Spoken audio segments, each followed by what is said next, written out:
Good morning students. Today we are going to start a new lecture of P block elements in class 12th.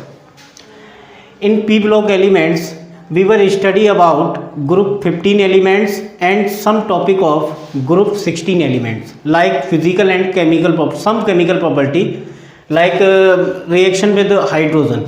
And in this lecture we discuss about chemical properties of group 16 elements like reaction with oxygen and other elements.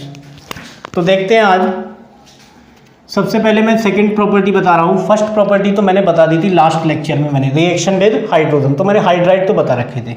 अब second हमारे पास है reaction with oxygen. अब group 16 elements में, ये group 16 elements हैं, group 16th elements. अब इसमें कौन कौन से एलिमेंट आते हैं? ऑक्सीजन, सल्फर, सेलेनियम, टेलुरियम और पोलोनियम. पोलोनियम को मैंने यहाँ से हटा दिया था because this is a radio active element. ठीक है, तो अब मैं जो बात कर रहा हूँ इन सभी एलिमेंट को मैं ई से रिप्रेजेंट कर रहा हूँ. इसकी रिएक्शन अगर मैं O2 से करा दूँ तो इसमें दो तरह के यहाँ पर ऑक्साइड बनेंगे. पहला तो बनेगा हमारा EO टाइप का और सेकंड हमारा बनेगा EO3 टाइप का. फॉर एग्जांपल EO2 में जैसे मैं बात करूं SO2 की, जैसे मैं यहाँ बात करूं SO3 की. ठीक है ना. अब आपको पता है इन ग्रुप के आउटर मोस्ट सेल में 6 इलेक्ट्रॉन्स होते हैं. अब यहाँ पर मैं बात कर रहा हूँ SO2 एंड SO3 में. अगर आपसे पूछा जाए कि इसमें मोर एसिडिक कौन होगा तो इस पर चार्ज कितना है +4 और इस पर कितना होगा +6. तो एसिडिक ऑर्डर क्या होगा? ये वाला, यानी कि SO3 is more acidic then SO2 because SO3 has +6 oxidation state and SO2 has +4 oxidation state. Third है हमारे पास रिएक्टिविटी टूवर्ड्स हेलोजन. किसके टूवर्ड्स बात कर रहा हूँ मैं? हेलोजन के. तो हेलोजन के लिए मैं ऐसा करता हूँ कि जैसे इसको मैं ई से रिप्रेजेंट कर रहा हूँ. अरे यहाँ थोड़ा वाटर आ गया.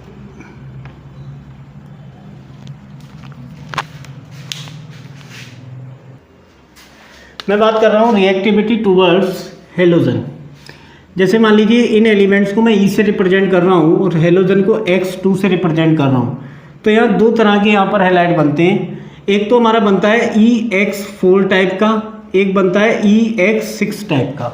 EX4 का एग्जाम्पल होता है SF4 और इसका एग्जाम्पल होता है SF6.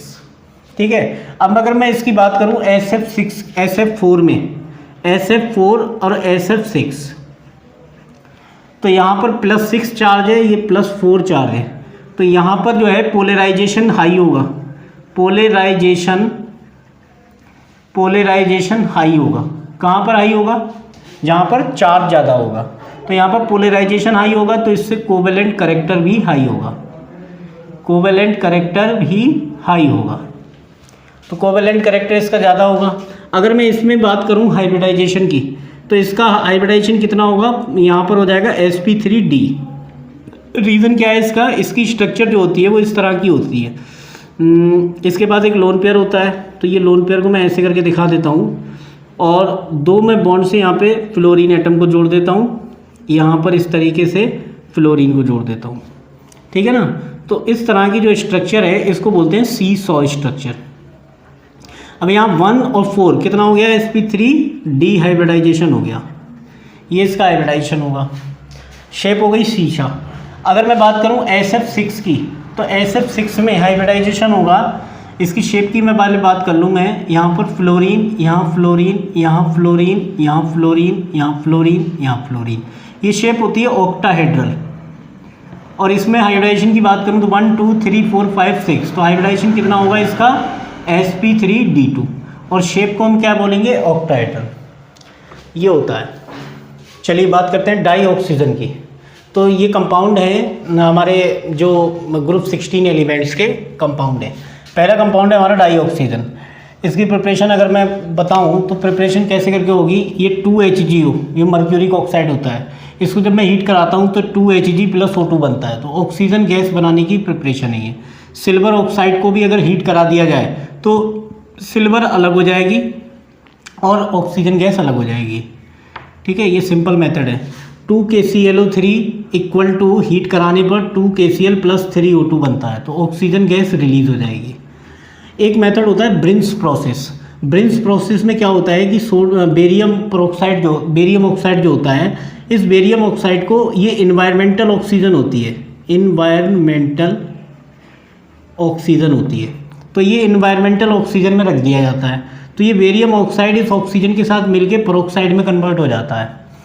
इसको गर्म भी किया जाता है फिर 500 डिग्री सेल्सियस पर।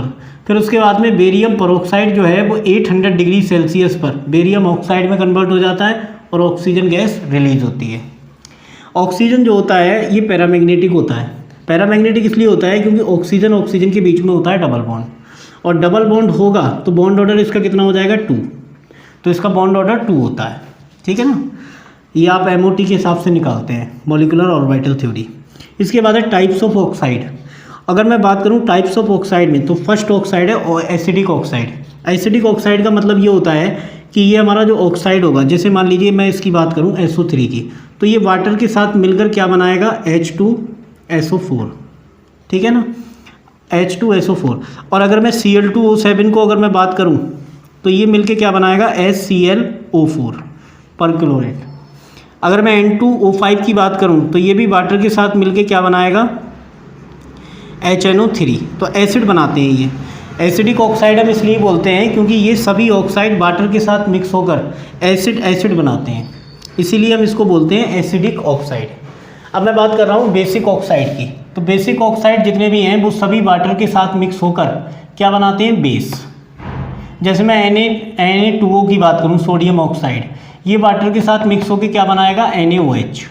ठीक है, ऐसे ही ये वाटर के साथ मिलके क्या बनाएगा calcium oxide, calcium hydroxide. FeO मिलके क्या बनाएगा FeOH whole thrice. Calcium copper oxide water के साथ मिलके क्या बनाएगा कॉपर हाइड्रोक्साइड। तो ये सभी बेस बना रहे हैं, इसीलिए हम इसको कहते हैं बेसिक ऑक्साइड। अब मैं बात कर रहा हूँ एम्फोटेरिक ऑक्साइड। एम्फोटेरिक का मतलब ये होता है which can both react with acid and base, यानी कि एसिड और बेस दोनों के साथ जो रिएक्शन करते हैं उनको हम बोलते हैं एम्फोटेरिक ऑक्साइड। जैसे मान लीजिए जिंक ऑक्साइड की अगर मैं बात करूं तो ZnO NaOH के साथ मिलकर क्या बनाता है Na2ZnO2 प्लस आपका ये बन जाएगा हाइड्रोजन बन जाएगा। हाँ, और अगर मैं इसकी रिएक्शन में मान लीजिए एसिड से करा दूं HCl से, तो यहाँ पर ये बना लेता है ZnCl2 प्लस H2O। ठीक है ना, तो जो एसिड और बेस दोनों के साथ रिएक्शन करते हैं वो सभी कहलाते हैं हमारे एम्फोटेरिक ऑक्साइड। जैसे ZnO है, Al2O3 है, BeO है, PbO है, SnO2 है, ये सभी आपके कैसे होते हैं एम्फोटेरिक ऑक्साइड। न्यूट्रल ऑक्साइड का मतलब क्या होता है? न्यूट्रल ऑक्साइड का मतलब है कि जिन पर कोई चार्ज नहीं होता। जैसे कार्बन मोनोऑक्साइड ये न्यूट्रल है, NO nitric oxide, nitrous oxide, इन सभी को हम कहते हैं न्यूट्रल ऑक्साइड। नेक्स्ट हमारा कंपाउंड है ओजोन। फॉर्मूला होता है O3। अगर मैं O3 की बात करूं तो इसकी स्ट्रक्चर इस तरह की होती है, डबल बॉन्ड O, यहाँ कोऑर्डिनेट बॉन्ड O। इनमें होता है रेजोनेंस होगा तो उससे क्या होता है कि इस तरीके से ये बॉन्ड यहाँ फ्लिप हो जाते हैं, ये इस तरीके से स्ट्रक्चर बन जाती है हमारी रेजोनेंस की वजह से। अब रेजोनेंस के हिसाब से ये दोनों बॉन्ड लेंथ इक्वल होती हैं, ये बॉन्ड लेंथ पर फिर हम इस तरीके से बॉन्ड बना देते हैं। दोनों बॉन्ड लेंथ हमारी कैसी होती हैं? इक्वल होती हैं बॉन्ड लेंथ। ठीक है ना, तो क्यों होती हैं? रेजोनेंस की वजह से। तो इनमें रेजोनेंस होता है। अब मैं बात कर रहा हूँ ओजोन की प्रिपरेशन की। तो O3 ओजोन को किससे फॉर्म किया जाता है? Ozone is the allotrope of oxygen.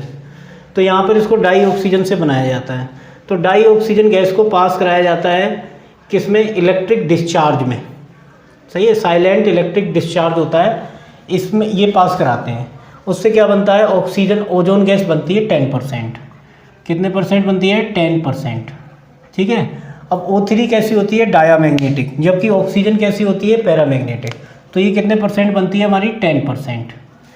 Diamagnetic होती है। और ये किस में डिजोल्व हो जाती है? टर्पेंटाइन ऑयल में, ठीक है, 10% इसमें डिजोल्व हो जाती है। ऑक्सीजन ओजोन की बनाने का जो मेथड है, पहले मैं बात कर रहा हूँ प्रिपरेशन की, तो पहले बता दूँ कि गुड ऑक्सीडाइजिंग एजेंट होता है ये, यानी कि ये ऑक्सीडेशन ये किस में कन्वर्ट हो जाता है? ऑक्सीजन में। जैसे मान लीजिए मैं ओजोन की I- के साथ रिएक्शन कराऊँ तो ये वाटर के साथ मिलकर क्या बनाने लग जाएगा? I2, यानी कि I- मतलब -1 को किस में ले गया? ये 0 में। तो -1 से 0 हो रही है तो ऑक्सीडेशन रेट नंबर इंक्रीज हो रही है, तो ये किसकी तरह काम कर रहा होगा? रिड्यूसिंग एजेंट की तरह। और ये किसकी तरह काम कर रहा होगा? ऑक्सीडाइजिंग एजेंट की तरह, ठीक है। ये ऑक्सीजन को दे रहा है इसलिए ऑक्सीडाइजिंग एजेंट है। ऐसे कैसी SO3 की अगर मैं रिएक्शन कराऊँ, SO3-2, तो इसकी रिएक्शन कराऊँ तो ये SO3-2 को, इसमें इसकी ऑक्सीडेशन स्टेट कितनी है? +4 सल्फर की, और यहाँ कितनी आ जाएगी इसकी? +6। तो ये क्या करेगा? दूसरे की ऑक्सीडेशन स्टेट को इंक्रीज़ कर देगा और अपना ही ऑक्सीजन में कन्वर्ट हो जाएगा। तो ये SO3-2 को किस में ले जाएगा? +6 में, ठीक है, SO4 में। ऐसे कैसे ये O3 जो है NO2 नाइट्राइट आयन को किस में ले जाएगा? नाइट्राइट आयन में कितनी है इस समय इसकी ऑक्सीडेशन स्टेट? 4, और ये हो गई -4, और ये हो गई +3। तो ये +3 को किस में ले गया हमारा? +5 में। तो कहने का मतलब ये ऑक्सीडेशन स्टेट को ये क्या करेगा? दूसरे की ऑक्सीडेशन स्टेट को ये इंक्रीज़ कर देगा और अपना खुद ही ऑक्सीजन में कन्वर्ट हो जाएगा।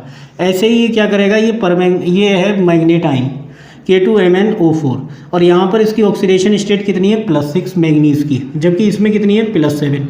तो ये क्या करेगा? दूसरे की ऑक्सीडेशन स्टेट को इंक्रीज़ कर देगा। तो O3 किस में कन्वर्ट हो जाएगा? O2 में, और ये K2MnO4 को किस में कन्वर्ट कर देगा? KMnO4 में। तो ये किसकी तरह काम कर रहा है? गुड ऑक्सीडाइजिंग एजेंट की तरह काम कर रहा है, ठीक है। अब मैं बात कर रहा हूँ सल्फ़र की। सल्फ़र इसके ऑक्सीजन के बाद कंपाउंड आ रहा है सल्फ़र, जो ऑक्सीजन के बाद एलिमेंट आता है वो है सल्फ़र। अब सल्फ़र जो है ये 2 तरह का होता है, एक तो येलो कलर का होता है और ये येलो कलर का होता है रोम्बिक सल्फ़र, ठीक है। ये इसकी सॉलिड स्टेट मानी जाती है। ऐसे कैसे? ये मोनोक्लिनिक होता है दूसरा, इसको हमने माना है अल्फ़ा सल्फ़र, इसको माना है हमने बीटा सल्फ़र, ठीक है। अब अल्फ़ा सल्फ़र जो होता है अगर टेम्परेचर मोर देन 369 हो तो ये किस में कन्वर्ट हो जाता है? बीटा सल्फ़र में। और अगर ये beta sulphur temperature less than 369 हो तो ये किस में रहता है? अल्फ़ा में। तो ये दोनों ही इक्विलिब्रियम स्टेट में रहते हैं, बस थोड़ा टेम्परेचर का फ़र्क है। अगर टेम्परेचर ज़्यादा हो गया 369 से तो ये बीटा में चला जाएगा, और अगर टेम्परेचर 369 से कम रहा तो ये अल्फ़ा में चला जाएगा। इस टेम्परेचर को हमने नाम दे दिया है ट्रांजिशन टेम्परेचर। तो ये टेम्परेचर कैसा है हमारा? ट्रांजिशन टेम्परेचर, ठीक है। टेम्परेचर लेस देन 369 हो, ठीक है, तब तो अल्फ़ा जो है वो मोर स्टेबल होगा, और टेम्परेचर मोर देन 369 हो तो बीटा मोर स्टेबल होगा, ठीक है। अगर मैं बात करूं सल्फ़र में S8 की स्ट्रक्चर की, तो इस तरीके से क्राउन शेप स्ट्रक्चर होती है, और इसमें सल्फ़र और सल्फ़र इन दोनों के बीच में जो बॉन्ड लेंथ होती है वो होती है 204 पिकोमीटर, इतनी होती है। और सल्फ़र और ये 2 बॉन्ड यानी कि 2 SS बॉन्ड के बीच में जो बॉन्ड एंगल होता है वो होता है 107 डिग्री का। एक होती है स्ट्रक्चर सल्फ़र S6 की। अब सल्फ़र S6 की स्ट्रक्चर इस तरीके से बोट शेप होती है। अब यहाँ पर जो सल्फ़र और सल्फ़र के बीच में जो बॉन्ड एंगल होता है वो 205 पिकोमीटर होता है, और बॉन्ड एंगल जो होता है वो 102 डिग्री का होता है। तो बॉन्ड एंगल कम हो गया और बॉन्ड लेंथ थोड़ी सी बढ़ गई, ठीक है ना। तो ये चीज़ है, इसे देख लीजिए।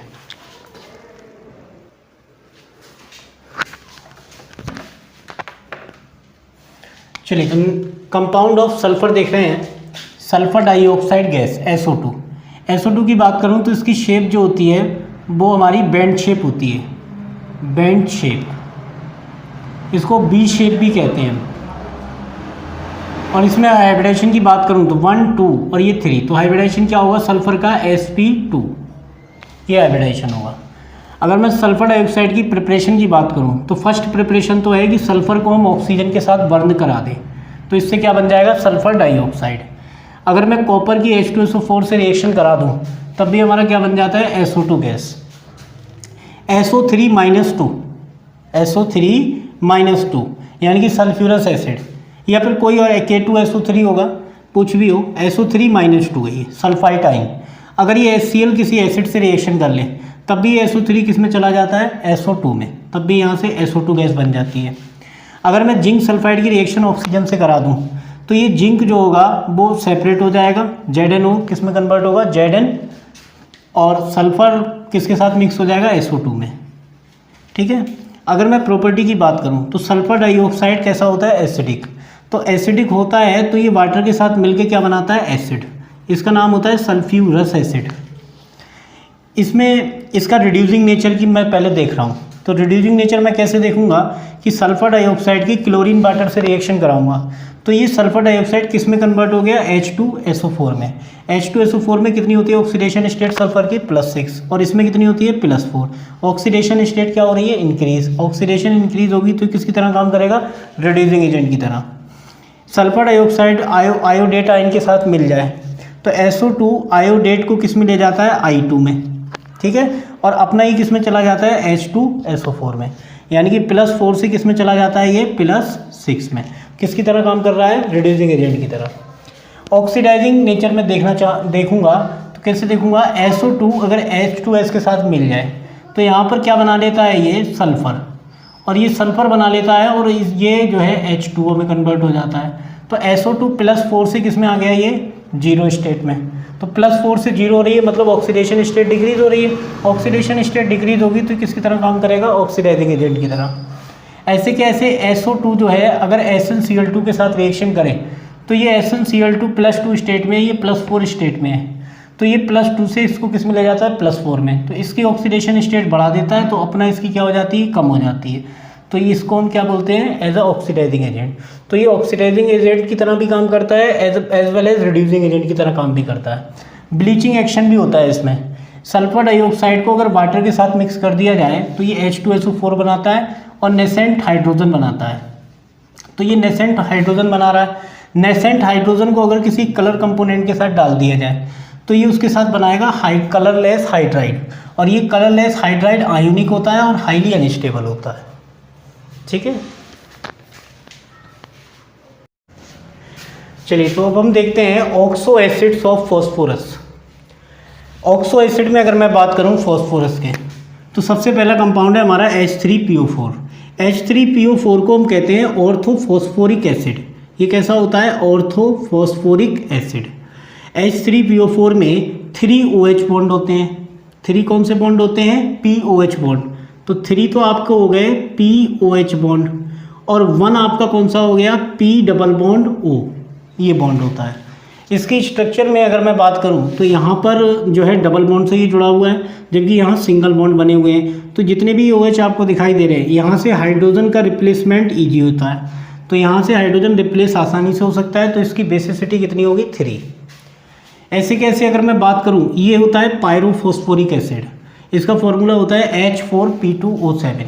इसकी स्ट्रक्चर आप देखें तो P डबल बॉन्ड O, तो कितने P double bond O bond है यहाँ पे, यानी कि 2 P double bond O bond है, और रिमेनिंग 1 2 3 4 तो आपके हैं POH बॉन्ड, और 1 आपका POP बॉन्ड है।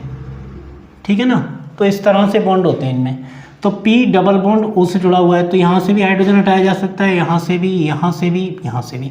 तो इसकी बेसिसिटी 4 हो गई। तो ये इसकी स्ट्रक्चर होती है। ठीक है ना। अब मैं बात कर रहा हूँ ऑर्थोफॉस्फोरस एसिड की। ऑर्थोफॉस्फोरस एसिड का फॉर्मूला होता है H3PO3।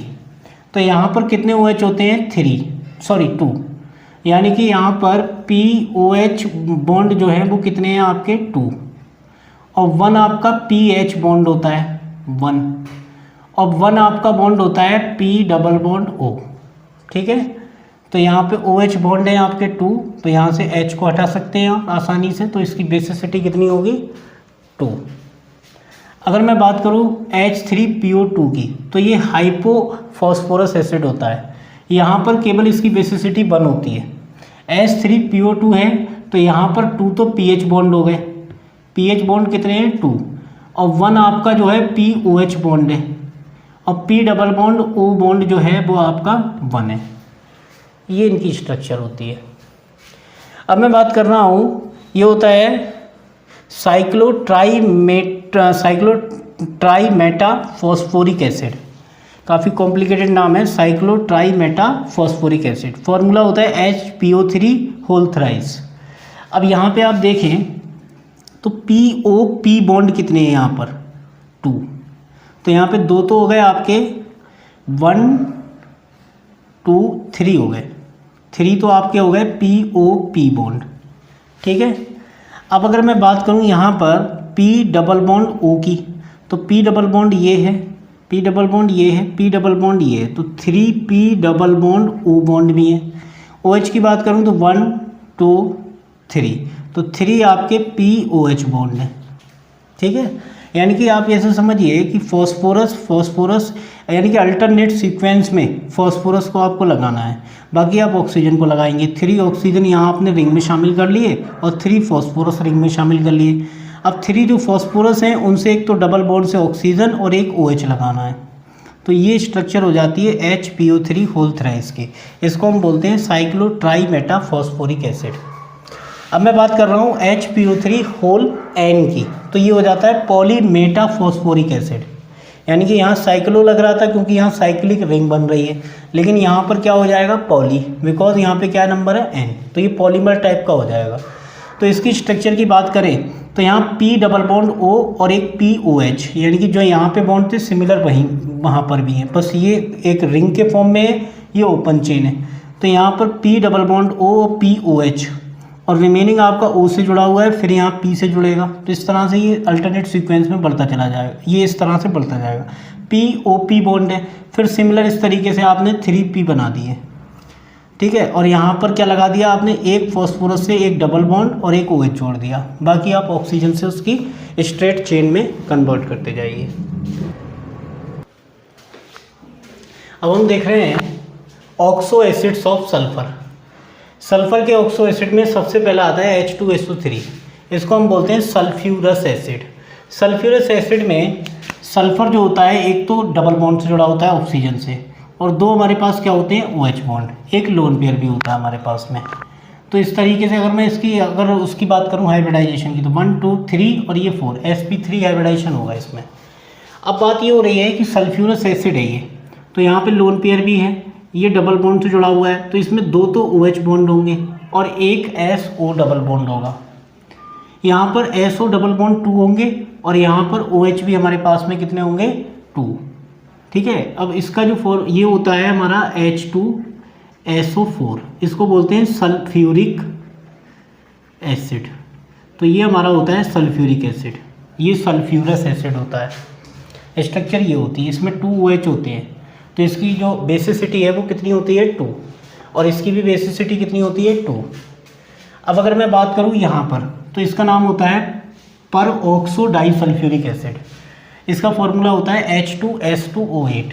ये वाला जो बॉन्ड आपको दिखाई दे जाता है ये पेरोक्साइड बॉन्ड है।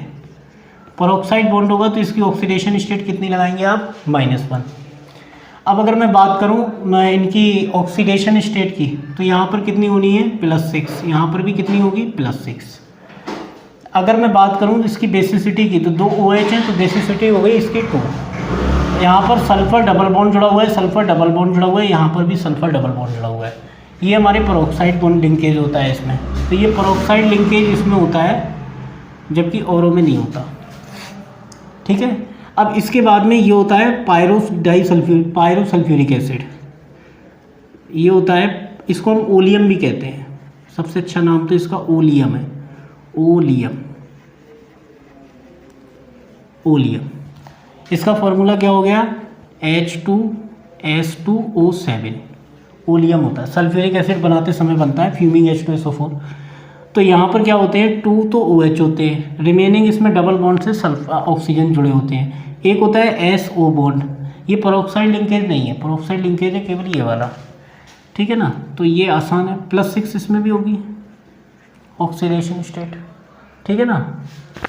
इनमें भी सब में कितनी होने वाली है +6 ही होने वाली है। H2SO4 -4 +6 होगी, यहाँ 6 और ये 4 होगी, यहाँ पे -2 -6 और ये प्लस, यहाँ 4 होगी, बाकी सब में कितनी है +6।